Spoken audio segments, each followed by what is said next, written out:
Liz, thank you for coming to talk to the Combining Parenting and a Career Network. Can you recap, please, what it is that parents need to know about NCEA? There are two things, Trudy, that parents need to know that are really important. One is that they need to start learning about NCEA before their child reaches year 11. In fact, I would start learning about it about year 9.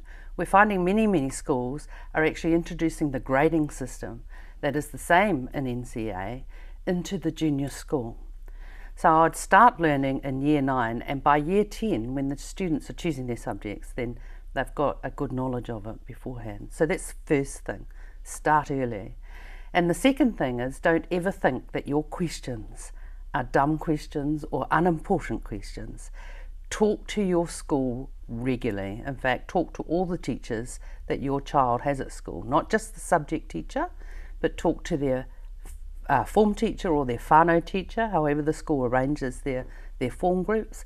Talk to their dean, talk to their HOD if you need to, but never ever think that their questions, even doesn't matter how small they are, aren't worth asking.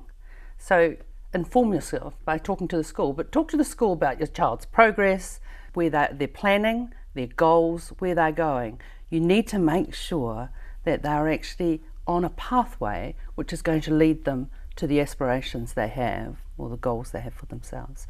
So that's two things really. Start early, and no question is too small. So what are the questions that parents often start with that they want to know first? Well, a lot of parents don't understand how the system works a little bit. NCEA is a very flexible qualification, but it's also very complex. And so parents often get confused about whether their child is actually on the right track. And I think basically they need to inform themselves from all sorts of places that they can, not just from the school. They need to take other advice from NCEA. NCEA have a lot of things on the website for parents, designed for parents, but it does just talk to them about the qualification. So you can pick up basic information from those sorts of pamphlets. You can download pamphlets, and you can download them in different languages, which is helpful as well. But that tells you about the qualification. What they really need to know, and where the confusion sets in, is how the qualification works in the school, because a school only has a limited amount of resources. So the way it operates in the school is not quite as cleanly as the qualification appears on the pamphlets. So that's one thing. The other thing is about what does my child need to become a lawyer, a doctor, a mechanic, or whatever it is. So really asking questions around what are the subjects required. So maybe go and talk to the careers teacher even, for example, where you might find out what are the preferred subject areas and what are the marks or the grades that the students need, enable them to get into an apprenticeship or to go to university. Picking up on that, it is heartbreaking sometimes to see students who had very high aspirations and wanted to come, for example, to the university, have not taken the right courses or combinations or credits. So what's your general advice when a student does identify they would like to go to university to understand the pathway to get there?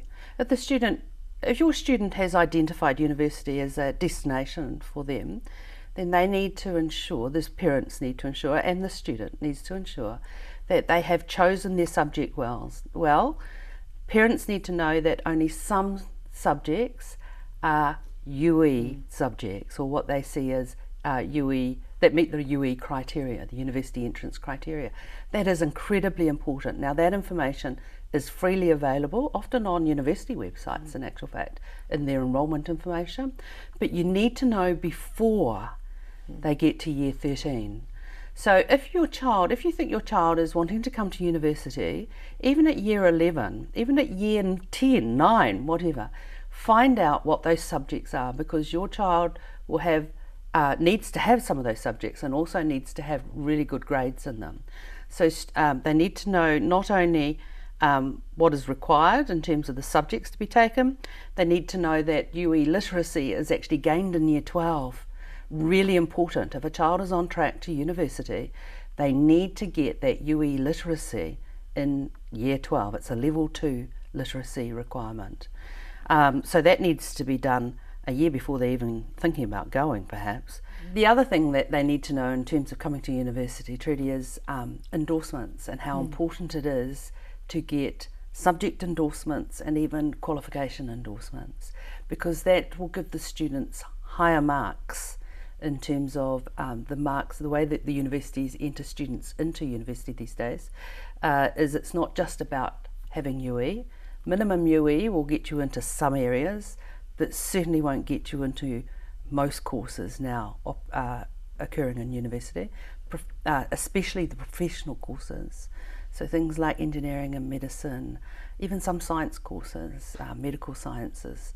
So you need to learn that endorsements get you better points, so that for entry you are giving yourself the best chance possible. So that's basically, in terms of UE, you need to know literacy requirement at year 12, right subjects from year 11, I have to say. From year 11 they have to be in these university entrance subjects, and the importance of endorsements, especially at year 13.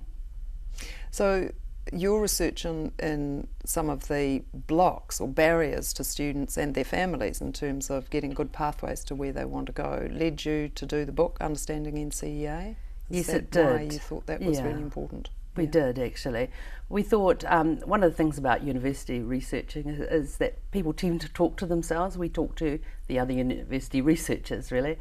It was really important to move past that and to take our findings out to the community that it affects, really. So that is parents and their children. So the book is Understanding NCEA, is actually designed for year 10 students. It's about that sort of reading age, and we have a chapter in it especially for parents about all the questions you need to ask your school. Don't ever think that they're unimportant. And you've also got a translation of that been done? Yes. We have. We've done a translation into Samoan language. We discovered quite early in our research that we have a lot of Pacific Island parents out there who understand better in their own home language. So we thought it really important that we tried to communicate well with the parents. And so we translated into Samoan, being the second biggest language in Auckland and the third in New Zealand. So we've also been approached for other languages. So watch this space. I think Niue might be the next one up. Liz, thank you very much. You're welcome.